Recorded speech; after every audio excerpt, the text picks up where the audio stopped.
자, 여러분 교재 거기 복합 개념과 복합 부동산이 나오는데, 자, 우리 복합 개념은 이제 교재를 읽다 보면은 관리에서도 나오고 감가 요인에서도 나오고 복합 개념 우리 한번 보면은 이 부동산 자체를 뭘로 보는 거죠? 이 부동산 자체를 크게 유형이라는 것은 형태가 있다. 유형은 형태가 있는 거, 눈에 보이는 거죠. 뭐 토지의 지질, 지세, 뭐 집안의 상태, 우리가 시공한다, 설계한다, 뭐 이런 얘기인데, 이 유형적 측면에서 보는 것. 또 형태가 없는 것은 뭐죠? 무형, 형태, 눈에 보이지 않는 거죠. 이 무형적 측면에. 자, 이때 유형적 측면에서 보는 게 눈에 보이는 것은 이 기술적 측면에서 바라보는 개념이죠. 기술적 측면에서 바라보는 개념이고, 자, 그리고 시장에서 수요와 공급에서 가격이 결정이 되죠. 이 관계를 다루는 또 이 경제적 측면에서 보는 우리 부동산에 있어서의 개념이 나옵니다. 그리고 또 뭐 공법적 측면에서의 토지 이용 규제라든지 사법적 측면에서의 소유권 관계를 다루는 또 무슨 개념? 우리가 또 법률적 측면에서 바라보는 부동산의 개념이 나와요. 그래서 이 부동산 자체를 기술적, 경제적, 법률적 측면으로 나타낸 것을 뭐라고 한다? 복합 개념이라는 용어를 사용해요. 복합 개념. 이걸 복합 개념이라는 용어를 사용해요. 복합 개념. 그래서 이 복합 개념은 우리가 부동산 학적인 개념이죠. 지금 우리 부동산 학을 배우고 있는데 부동산 학적인 측면에서 나타나는 개념이 복합 개념입니다. 자, 이 복합 개념과 우리가 다른 용어죠. 복합 개념의 부동산과 다른 용어가 바로 복합 부동산이다. 용어가 다릅니다. 복합 개념과 복합 부동산은 다른 용어. 자, 복합 부동산은 토지와 토지 위에 독립된 거래의 객체인 정착물. 뭐 예를 들면은 뭐 여러분 건물이나 뭐 임목인데 대표적으로 뭐다? 뭐 건물이 되겠죠. 자, 이때 이렇게 토지와 이 토지 위에 이렇게 독립된 거래의 객체인 이 건물이 결합을 해요. 결합. 건물을 철거하지 않는 한 뗄래야 뗄 수 없는 관계. 이 부부의 혼인 관계처럼 서로 뗄래야 뗄 수 없는 관계입니다. 복합 부동산.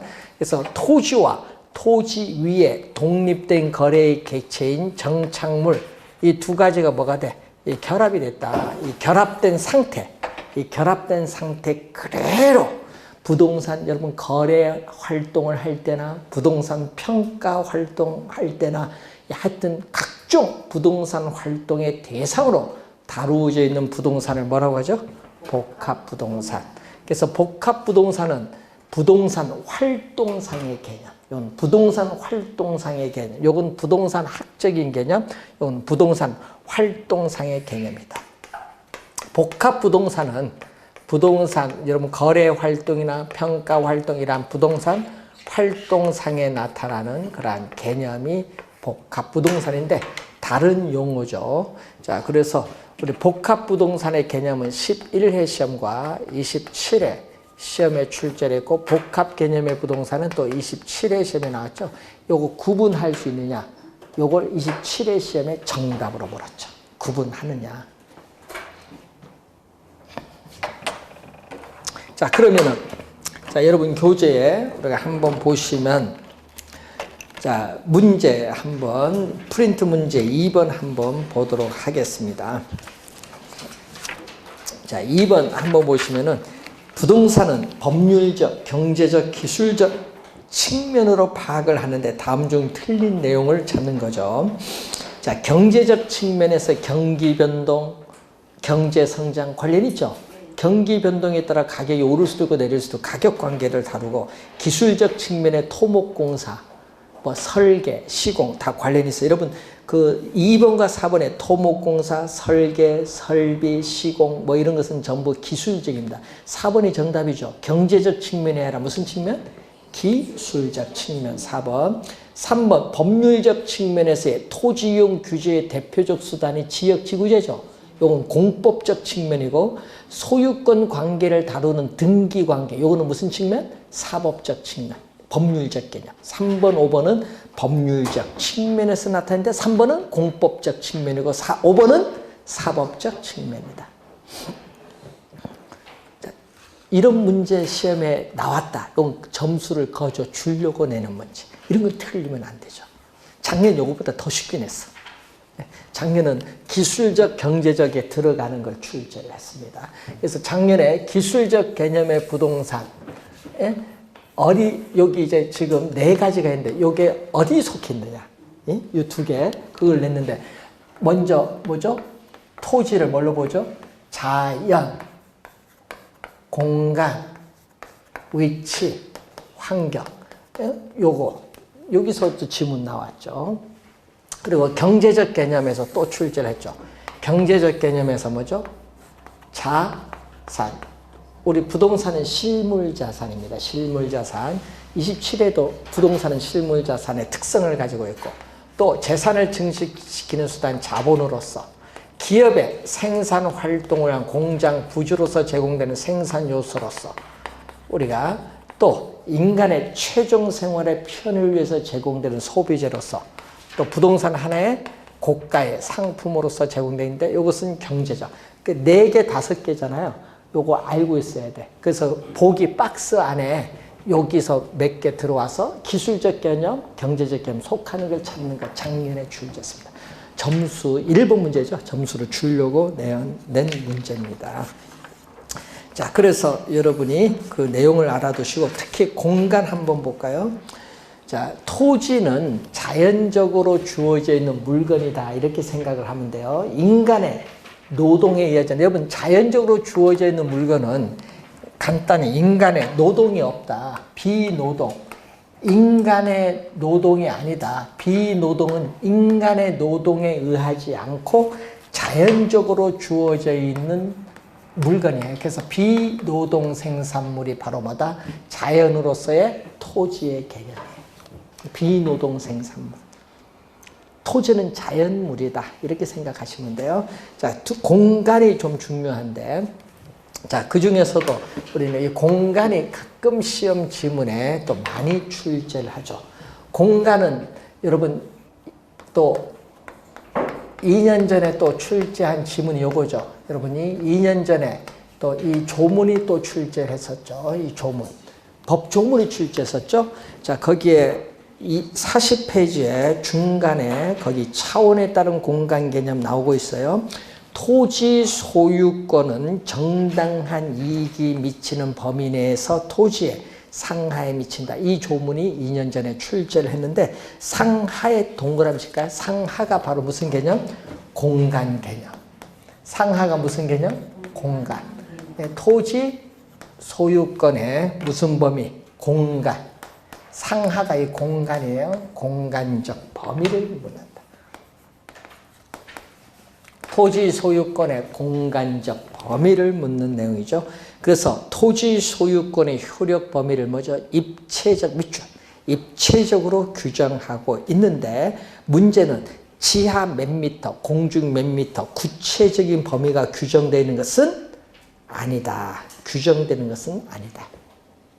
자, 그래서 거기 정당한 이익이 미치는 범위 내에서 할 때 정당한 이익의 범위는 뭐냐?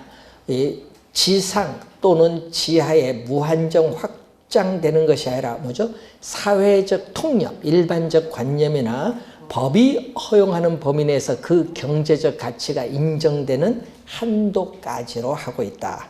자, 그리고 또 시험에 많이 나오는 질문 있죠. 구체적 범위의 해석에 관해서는 법원의 뭐다? 판단에 의존하는 경향이 있다. 밑줄. 구체적 범위의 해석에 관해서는 법원의 판단에 의존하는 경향이 있다. 그럼 지하 몇 미터, 공중 몇 미터 구체적으로 정해진 건 아니다는 얘기죠.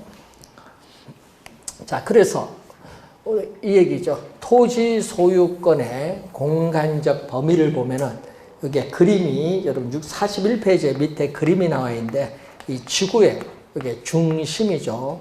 요 지표상의 택지, 계곡, 수면 등과 관련돼서 이해되는 2차원적인 평면 공간이 뭐다? 수평 공간이 나와요. 그러면 지표에서 지구의 중심을 향한 이 공간을 우리 뭐라고 하냐면 지중 공간이고, 이 지표상의 주택, 건물 등 기타 공중을 향하여 연장되는 일정한 높이의 공간을 뭐라고 하죠? 공중 공간. 일정한 높이 공간이야. 무한대로 확대되는 공간이 아니라 일정한 높이 공간. 자, 여러분 40페이지 중간 박스에 공중 공간의 일정한 높이의 공간, 일정한 높이 공간.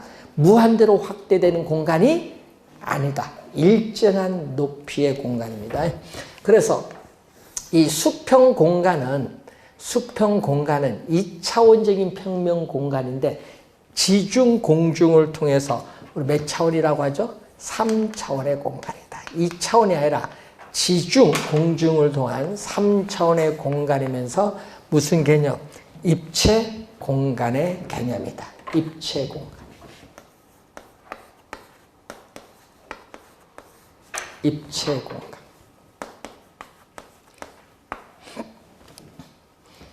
여러분 우리 중학교 때부터 뭐 평면 공간, 입체 공간 많이 배우죠. 입체 공간.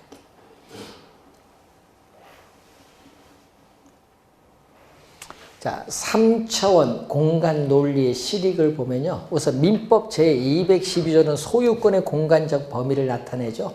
그래서 재산권 보장의 법률적 측면에서의 근거를 제시해줘. 민법 제212조는. 자, 그리고 여러분이 41페이지 맨 위에 니은에 보시면은 부동산 가격은 요겁니다. 수평 공간의 가격, 지중 공간의 가격, 공중 공간의 가격, 요 세 가지를 다 더해준 게 부동산 가격이에요. 그걸 뭐죠? 다 더해준 걸 뭐라고 표현해? 총화. 다 더해준 거다. 총화라는 말로 표현했어요. 자, 그래서 부동산 활동의 대상으로서 토지는 몇 차원? 3차원의 공간 활동에서 입체 공간의 것을 우리는 의식을 해야 됩니다. 그래서 부동산 활동은 그래서 공간, 3차원의 공간 활동, 부동산 업은 공간업, 부동산 개발은 공간 개발, 뭐 이런 식으로 나오는 겁니다. 자, 그리고 거기에 이 공간으로서의 토지인데, 여러분 공간으로서의 토지는 사용하여도 소모되지 않고 파괴되지 않는 우리는 불괴성, 영속성의 토지의 특성과 관련이 있다. 영속성. 자, 그리고 시옷에 보시면은 공간으로서의 토지는 지표뿐만 아니라 지하와 공중을 포함하는 입체 공간을 의미하는데, 입체 공간으로서의 부동산은 법률적, 경제적 개념인 동시에 기술적 개념. 법률적, 경제적, 기술적 개념은 무슨 개념? 복합 개념으로 파악한다. 자, 여러분 법률적 측면에서 건물을 20층 짓는데 규제가 있어요, 없어요? 있죠. 자, 여러분 우리 그 서울에 가면요, 삼성동에 한전부지 있죠. 한전부지 거의 8만 제곱미터. 79,300 얼마인데 하여튼 거의 8만 제곱미터입니다. 야, 그 땅 제가 한번 평가를 옛날에 해봤거든요. 우리 정자동 분당 거기 한국통신 거기 본사 그때 한전하고 부지에 맞닿이 좀 하고 약간 평가를 한번 해봤는데, 그때 당시 2003년도 당시에는 진짜 쌌습니다. 그때 쌌어요, 평가할 때는. 그때, 근데 지금은 어떻게 돼요? 엄청나게 올랐죠, 가격이. 그때는 쌀 때인데. 자, 그때 그게 지금 몇 층짜리 짓는 줄 아세요? 그 땅? 한전 부지 건물에 자동차 그룹에서 몇 층짜리 글로벌 거기 짓는데 105층짜리 지어요. 105층이면 저 롯데보다 더 높을까? 예, 잠시 105층짜리 짓습니다. 105층짜리. 대단하죠. 예, 근데 뭐 줄 거 많죠. 주변에 공원도 조성해서 줘야 되고 뭐도. 예? 그 고도 제한이 있죠. 예? 공군, 고도 제한 그것도 해서 그걸 제한을 어떻게 풀어주는, 예? 이용할 수 있도록 공군에 또 뭐 기부를 또 해야지. 뭐 내다 시설 같은 거 기부를 하든지 뭐 하여튼 기부할 게 많지 뭐. 또 서울특별시에 또 기부해야 되죠. 예? 기부할 게 많습니다. 105층짜리 짓는 쪽 규제가 많아요. 예? 그건 법률적 측면이야. 근데 또 가치가 어떻게 돼요? 땅보다 지으면 가치가 더 높죠. 활용도가 있으니까. 그래서 그건 경제적 측면이야. 가격이 어느 정도 되느냐. 그리고 그걸 짓는데 어떻게 설계하고 시공하냐. 이거 뭐? 예? 기술적 측면이지. 그 다 기술적, 경제적, 법률적 측면에서 나타나는 뭘로? 복합 개념으로 이해한다. 이 얘기입니다. 그 말의 의미는 공간이니까. 자, 그리고 여러분이 41페이지에 입처될 수 없는 문제점이 나오죠. 입처될 수 없는 문제점에서 뭐를 보면 돼요, 여러분이? 우리나라는 뭐죠? 수평 공간 중심의 무슨 제조? 예? 지적 제도예요. 지중과 공중을 포함하는 입체, 지적이 아니에요. 그래서 지중과 공중에 대한 공시 기능이 미진하다는 문제가 있어요. 수평 공간이다 보니까. 예? 입체 지적이 아니다. 예? 그걸 항상 염두에 좀 두시고. 자, 그리고 여러분 거기에 그림 위에 보시면은 토지에 있어서 권리나 이익이 미치는 공간적 범위는 토지마다 똑같은 것이 아니라 다를 수 있다. 어? 자, 그리고 넘어가 볼까요? 42페이지 오시면은 지표권이 나오죠. 자, 여러분 이 지표상에 있는 토지를 우리는 배타적으로 이용할 수 있는 권리를 뭐라고 하죠? 지표권이죠. 이 지표권에는 작물을 경작할 수 있는 경작권이라든지 또 건물을 건축할 수 있는 우리가 권리라든지 자, 이런 것은 바로 지표권에 해당을 합니다. 자, 그리고 그 관련해서 거기 위에서 세 번째 토지와 해명과의 분계점은 최고 만조, 물 들어왔을 때 만조시의 분계점을 기준으로 한다. 자, 그리고 이 지표에서 지구의 중심을 향한 공간이 지중 공간인데 이 지중 공간으로부터 어떤 이익을 획득하거나 이 지중 공간을 이용할 수 있는 권리를 뭐라고 하죠? 지하권이라고 해요. 지하권. 자, 이 지하권인데 이 한계, 신도란 용어가 있죠. 요 안까지만 토지 소유권 효력에 미치는데 한계 신도의 개념이 나와 있습니다. 여러분 43페이지 오른쪽 박스에 보면은 한계 신도의 개념이 나오죠. 토지 소유자의 통상적, 일반적인 이용 행위가 예상되지 않는다. 토지 소유자가 통상적으로 이용하지 못한다. 이용 행위가 예상되지 않으며 자, 지하시설물, 뭐, 예를 들면 전철 같은 이런 지하시설물의 설치로 인해 일반적인 토지 이용에 지장이 없다고 판단되는 깊이. 일반적인 토지 이용에 지장이 없다고 판단되는 깊이를 우리는 한계 신도라고 한다. 자, 그러면 여기에 바로 뭐죠? 여기는 토지 소유자의 권리가 미치죠. 사적 지하권입니다. 뭐가 있어요? 지하에 있는 물은 지하수도 토지 소유권의 내용에 포함되기 때문에 어떻게 돼요? 토지 소유권에 포함이 돼요. 이 토지를 구성하는 본질적인 부분인 지하의 안반이나 물은 토지 소유권을 구성하는 본질적 부분이기 때문에 토지 소유권 내용에 포함이 됩니다. 자, 그리고 또 밑에는 뭐죠? 요 밑에는 공적 지하권. 여기는 토지 소유권이 미치지 않겠죠. 그래서 여러분 밑에서 42페이지 밑에서 5번째 보면은 국가에 따라서는 지하권, 요 지하권을요, 이 지하권을 모두 토지 소유자의 권리로 인정하는 나라도 있지만은 우리나라처럼 뭐만? 우리나라처럼 요 일부만 인정하는 나라도 있다. 우리나라는 일부만 인정합니다. 요 밑에는 인정하지 않잖아요. 공적 지하권의 대표적인 게 뭐죠? 자, 여러분이 광업권의 객체가 되는 지하에 매장되어 있는 미채굴의 광물, 석탄, 석유, 금, 은, 미채굴의 광물에 대해서는 국가가 광업권을 부여하는 권능을 가지고 있기 때문에 토지 소유자의 권한에 미치지 아니한다라고 우리가 규정하죠. 이 지문도 정답 우리 한 2번 정도 물었었죠. 자, 43페이지 위에서 우리가 세 번째 상당히 중요한 지문이 나오겠습니다. 시험에 많이 나오는 지문이죠.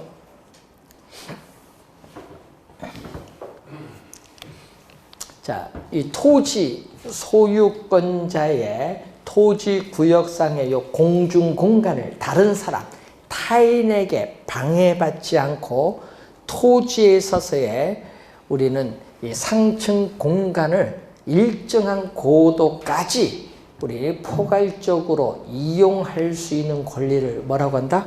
공중권. 공중권도 또 2가지가 있네요. 또 여기는 토지 소유자의 권리가 미치는 뭐죠? 사적 공중권. 자, 토지 소유자가 사적인 공중 공간을 이용할 때는 인접 토지 소유자의 권리를 방해해서는 안 된다. 그 방해를 해서 충돌이 나타나는 거 대표적으로 뭐죠? 일조권과 조망권 분쟁이 많죠. 요즘 보면은. 자, 위에 사적인 공중공간 이상의 공중공간을 누구? 공공이 이용 관리할 수 있는 권리를 뭐라고 하죠? 공적 공중권인데 대표적으로 뭐가 있어요? 항공기 통행이나 전파의 발착 등이 대표적인 공적 공중권입니다.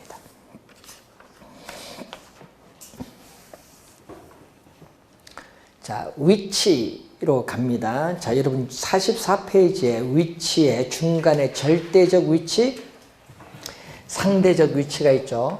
자, 절대적 위치는 우리가 물리적 위치라고 하는데 여러분 지리적 좌표로서의 위치는 고정돼서 변화가 없어요. 고정돼서 변화가 없다. 부동성을 말해요.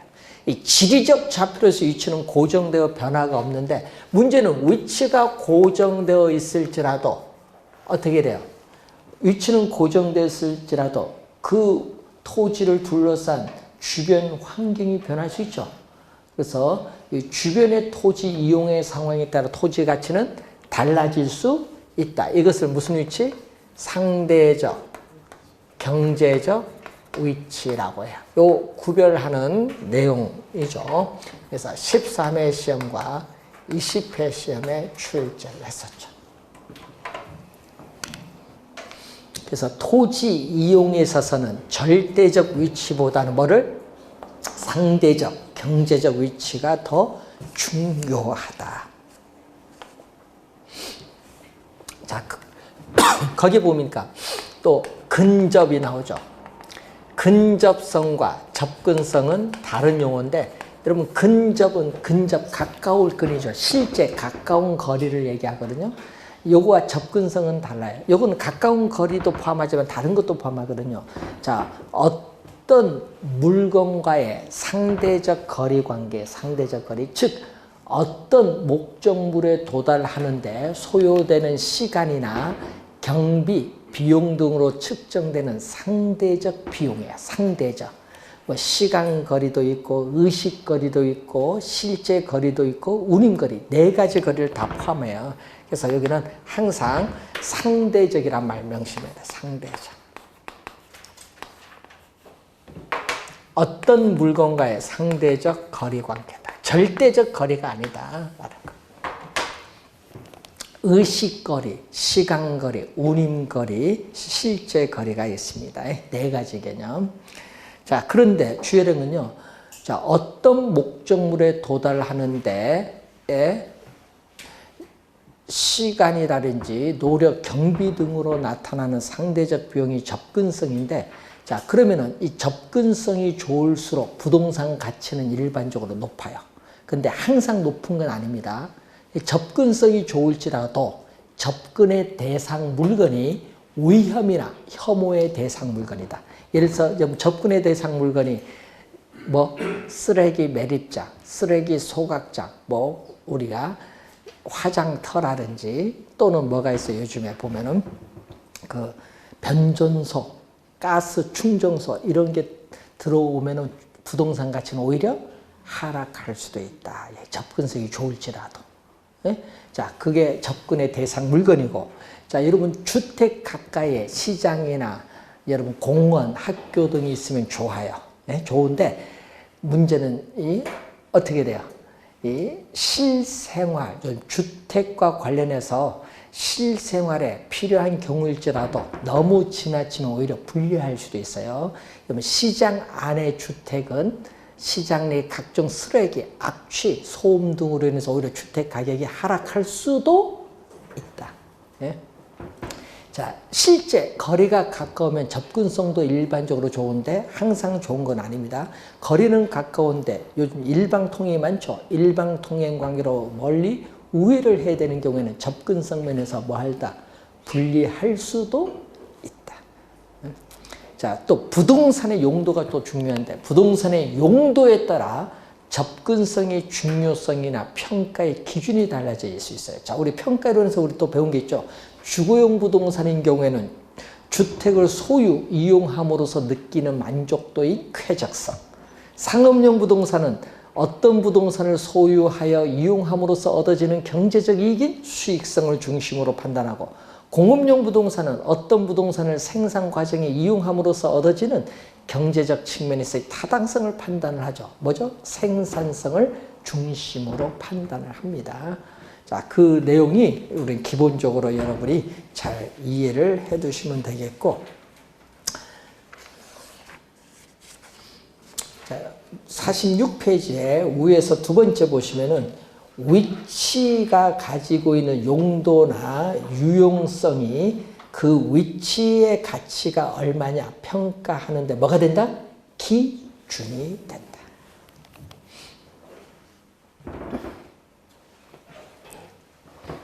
자, 부동산은 위치가 고정되어 있죠. 그 위치가 고정된 부동산들이 모여서 하나의 지역의 환경을 구성합니다. 그래서 이 환경은 부동산 활동을 지배하고 부동산 활동을 둘러싼 각종 부동산 형상에 많은 영향을 미치고 있어요. 그래서 여러분 환경과 부동산 서로 주고받습니다.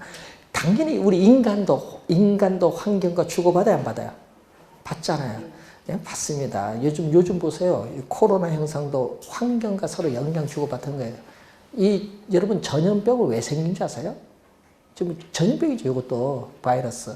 왜 생긴 줄 아세요? 여러분 환경을 파괴해서 그래요. 네? 여러분 과거 원시시대 무슨 전염병이 있겠어? 네? 전염병은 사회가 발달할수록 나타납니다. 특히 뭐에 있어서 환경 파괴로 인해서 나타나는 거예요. 전염병. 요즘에 계속 옛날에는 잘 나타나는데 요즘 계속 뭐 이상한 병들이 계속 나타나는데 그래서 환경 파괴가 무서운 거예요. 그래서 자, 과거에는 뭐다?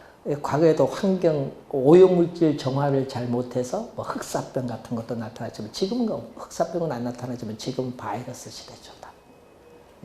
그만큼 환경 파괴가 상당히 무섭습니다. 남극 가서 살면 돼요. 환경 파괴가 없죠. 산에 가서 살아도 되지 뭐. 산 사람은 안 걸리죠. 깨끗한 공기를 마시잖아요. 그래서 도심에 가까울수록 이게 문제야. 자, 이제 앞으로 바이러스가 이렇게 창궐 하면요, 도심에 안 살 것 같아. 예, 도심은 걸리니까 어느 쪽으로 가? 안 걸리는 산에 가서 앞으로는 산이 좀 비싸지 않을까. 예, 예, 외국에는요, 이제 산 기슭 갈수록 주택 가격이 더 비싸요. 우리나라는 거꾸로 산 쪽으로 가면 싸죠. 외국은 비싸요. 우리하고 다릅니다. 예, 가치가 달라요, 보는 게. 자, 그리고 47페이지 오시면 경제적 개념의 부동산, 자산이죠. 부동산은 무슨 자산? 실물 자산. 하나만 공부하면 될까요? 자, 물가가, 여러분 27회 시험에도 출제했었잖아요. 이게 물가가 지속적으로 상승하는 인플레이션이 발생하면 화폐 가치는 떨어지죠. 그러면 실물 자산인 금이나 부동산 가격은 올라요. 즉 실질적인 어떻게 돼요? 구매력을 보호받을 수 있는 것을 우리는 인플레이션 해지란 말이죠. 해지. 인플레이션이 발생하면 위험을 회피시켜주는 수단으로서 부동산을 보유하는 것이 유리하다 이 말입니다. 이거 전문용어로 인플레이션 해지란 말이에요. 해지. 자, 그 지문이 가끔 시험에 나오고요. 자, 그리고 뭐 다른 거 뭐 어려운 용어는 없습니다. 자, 이런 측면이 있다. 자, 그리고 여러분 교재 50페이지로 넘어가서 자, 50페이지로 가시면은 이제 법률적 개념이 나오죠. 법률적 개념. 자, 세 번째, 이 법률적 개념. 또는 이것을 가끔 법 제도상의 개념이라고 또 출제를 많이 해요. 법 제도상 개념. 법률적 개념, 법 제도상 개념으로서 부동산은 넓은 의미를 뭐라고 하죠? 광의라고 해요. 넓은 의미 부동산. 자, 광의의 부동산은 또 좁은 의미를 협의라고 해요. 협의의 부동산. 그리고 준 부동산. 부동산으로 뭐 의제, 간주한다. 의제 부동산이라고도 하죠. 과거에는 이걸로 출제도 하다가 요즘 이걸로 출제하죠. 준 부동산으로. 자, 우선은 여기는 뭐죠? 협의 부동산은 민법 제 99조 제1항이죠. 제1항에서 뭐가 토지 및 그 정착물은 부동산이다. 그럼 2항은 뭐예요? 2항은 1항은 그렇고 2항은 부동산 이외의 물건은 동산이다. 1항, 2항 시험에 많이 나옵니다. 그래서 토지 및 그 정착물 이것은 한 5번 나온 것 같아요. 2년 전에도 출제했었죠. 2년 전에도 출제, 29회 시험에도 출제했어요. 토지 및 그 정착물. 시험에 많이 나옵니다. 토지 및 그 정착물이죠. 그래서 좁은 의미 부동산은 뭐를 가지고 민법 조문을 가지고 정의를 내렸어요. 그래서 여러분 2년 전에는 뭘로 출제했죠? 민법상 부동산은 토지 및 그 정착물이다. 맞는지. 민법상 부동산이다. 좁은 의미 부동산은 민법상 부동산으로서 토지와 정착물인데 토지는 이미 저기서 배웠죠. 민법 제210이죠. 토지 소유권의 공간적 범위에 대해서 배웠었고, 자, 이 정착물에 대해서 우리가 보면은, 자, 정착물은 어떤 개념을 가지고 있죠? 말 그대로 토지에 정착된 물건이죠. 원래는 동산이었어요. 원래는 동산이었지만은 토지에 어떻게 돼요? 고정적으로 설치, 부착됨에 따라 영구적으로 설치, 부착됨에 따라 부동산화가 된 물건이에요. 자, 그 개념인데 두 가지가 나오죠. 자, 여러분 교재에 51쪽에 있어서 오른쪽 박스를 봅니다. 토지에 부가가치를 더한 우리는 토지의 계량물. 요게 하나 나오고 또 하나가 있죠. 사회, 경제적인 면에서 토지에 부착됨에 따라 밑줄글가에 계속적으로 이용된다고 인정되는 물건, 계속적으로 이용된다고 인정되는 물건을 뭐라고 한다? 정착물이라고 한다. 그럼 계속성이 없으면, 그럼 계속적으로 이용된다고 인정되는 물건이 정착물이면 계속성이 없으면 정착물이 아닌 동산으로 보는 거죠. 자, 그래서 51페이지에 위에서 7번째 보시면은 정착물에는 토지와 분리하여 독립된 부동산으로 간주되는 독립정착물과 토지의 일부로 간주되는 종속 정착물로 우리가 나누어 볼 수 있다. 자, 그러면 독립 정착물이 나오죠. 자, 독립 정착물, 토지와 분리하여 독립한 부동산으로 간주되는 독립 정착물이 있고 토지의 일부로 간주되는 정착물 두 가지로 이렇게 나눠보죠. 자, 여러분 29회 시험에 여기서 정답 물었죠. 독립 정착물. 독립 정착물 있다 없다? 지금 보니까 있죠. 29회는 없다로 출제했어요. 있습니다. 또 25회 시험에도요. 독립 정착물 관련해서 25회 최근에 보면 29회 시험에 출제를 했거든요. 독립 정착물. 독립 정착물 아닌 걸 물었어요. 25회 시험에는. 자, 그래서 대표적인 게 뭐가 있어요? 건축물 대장에 별도로 등기를 또 할 수 있는 게 바로 뭐다?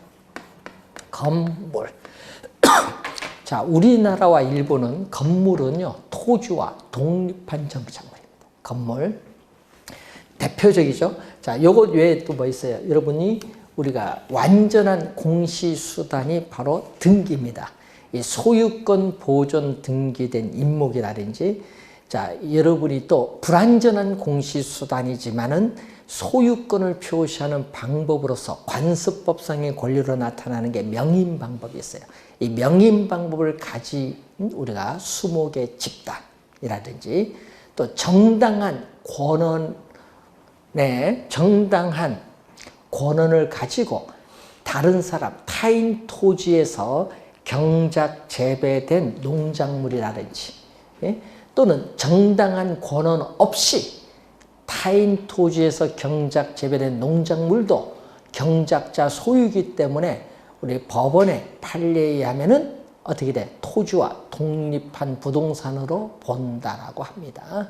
자, 여기서 우리가 출제를 했었죠. 25회 시험에. 자, 종류 거기에 여러분 한번 확인을 한번 우리가 보시고, 그리고 관련해서 51페이지에 밑에 보시면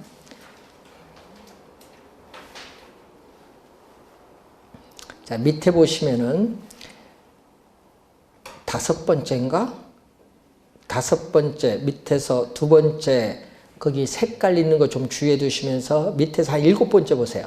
자, 토지에 정착되어 있고 매년 경작의 노력을 요하지 않는 나무, 자연식생, 다년생 식물 등은 부동산 정착물로 간주되어 부동산 매매 시 함께 양도된다. 이 지문이 17회 시험에 출제된 지문이죠.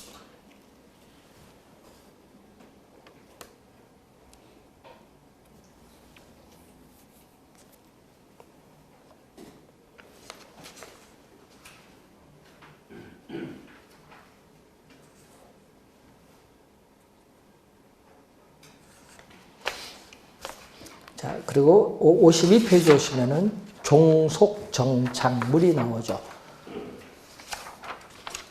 자, 종속 정착물 뭐가 있어요? 거기 보니까 예?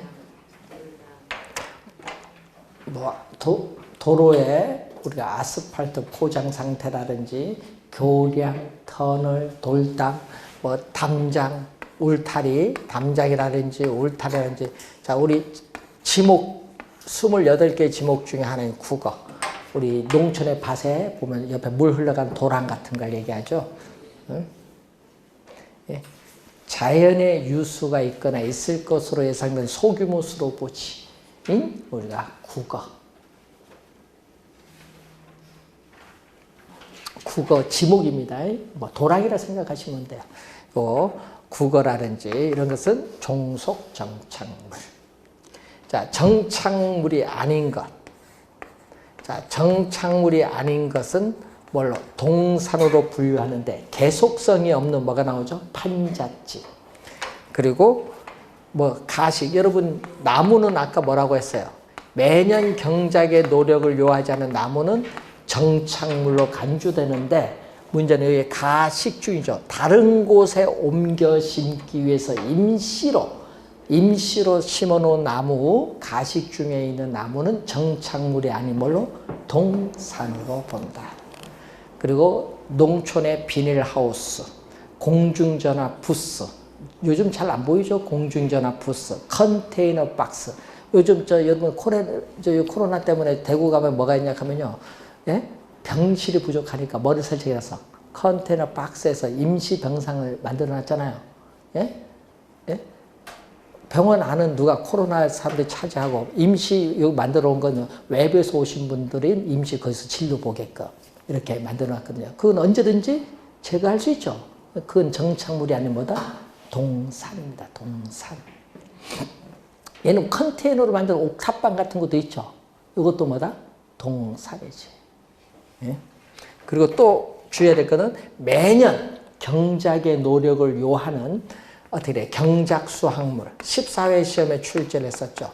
경작 수학물인 우리가 수학물이죠. 수학된 물건인 벼, 감자, 옥수수, 토마토는 정착물이 아닌 뭘로 본다? 동산으로 본다. 14회 시험에 출제를 했을 때 많이 틀린지.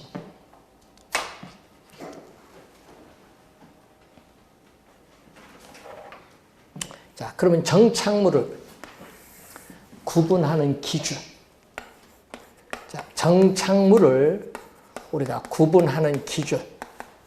4가지가 있어요. 자, 4가지를 봤더니 어떤 게 있냐면 첫 번째가 물건이 부동산에 부착되는 방법. 자, 물건이 부동산에 부착되는 방법에 따라 보는데 물리적 손상이 있느냐 없느냐. 이 기능, 효용이 지장이 있느냐 없느냐를 보거든요.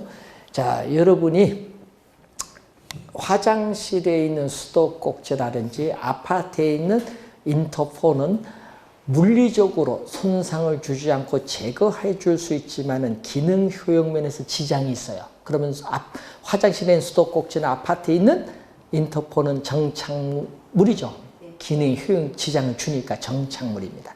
자, 그런데 여러분 철물점에서 파는 수도꼭지는 언제든지 들고 왔다 갔다 하죠. 그건 정착물이 아닌 뭐다? 동산이야. 그건 동산. 예? 자, 여러분 시계 어떻게 돼요? 여러분 이런 시계 같은 게 있죠. 집에 벽시계. 건물에 아무런 물리적 손상을 주지 않고 제거할 수 있어요. 제거해도 기능에 건물의 기능에 영향을 주지 않죠. 그때 벽시계는 정착물이 아닌 동산으로 봐. 자, 두 번째는 물건의 성격, 부합 여부가 있거든요. 자, 건물의 특정 위치나 용도에 맞도록 특별하게 고안이 되거나 구축된 물건이 있어요. 뭐 교회 책걸상 같은 거 있죠. 네? 그런 거라든지 또 아파트 분양받으면 여러분이 별도로 계약해서 설치해 놓은 게 있죠. 샤시 같은 거. 이것은 동산이 아닌 뭐다? 정착물. 특별 고안되거나 구축된 물건이에요. 그러면 아파트 샤시 설치했어요. 근데 아파트 팔았어.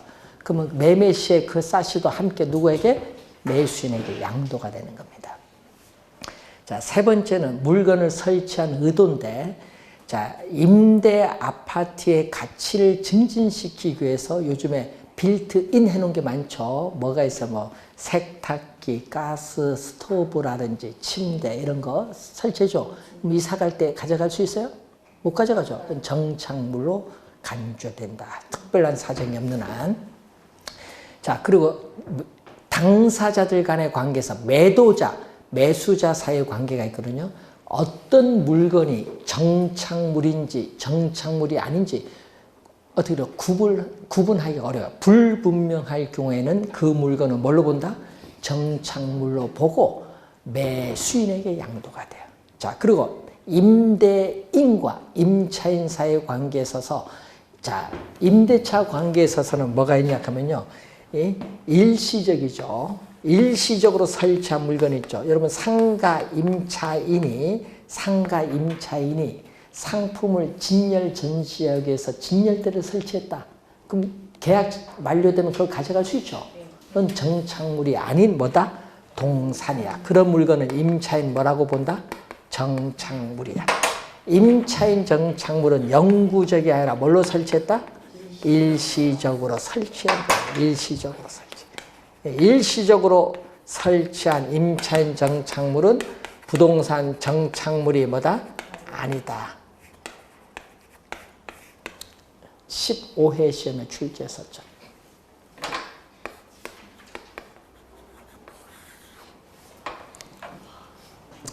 준부동산 개념, 최근에 보면 이 개념을 많이 내고 있습니다. 자, 성립 요건을 보면은 준부동산은 뭐가 있어요? 등기도 되죠. 등기 또는 뭐다? 등록. 등기 또는 등록의 공시 방법을 가진대. 등기 또는 등록의 공시 방법을 갖추고 부동산에 준하여 취급되는 물건들을 뭐라고 한다? 준부동산 개념. 이 개념을 최근에 계속 한 3번 정도 출제했어요. 종류 볼까요? 종류 보면은 등기 대상 물건이 있어요. 등기 대상 물건으로서 우선 임목에 관한 법률에서 소유권 보존 등기된 임목이 있어요. 평가에서는 준부동산. 그리고 공장재단, 광업재단. 또 선박 등기법에 의해서 20톤 이상의 선박입니다. 20톤 이상의 선박. 자, 그리고 등록 대상 물건 3가지 있어요.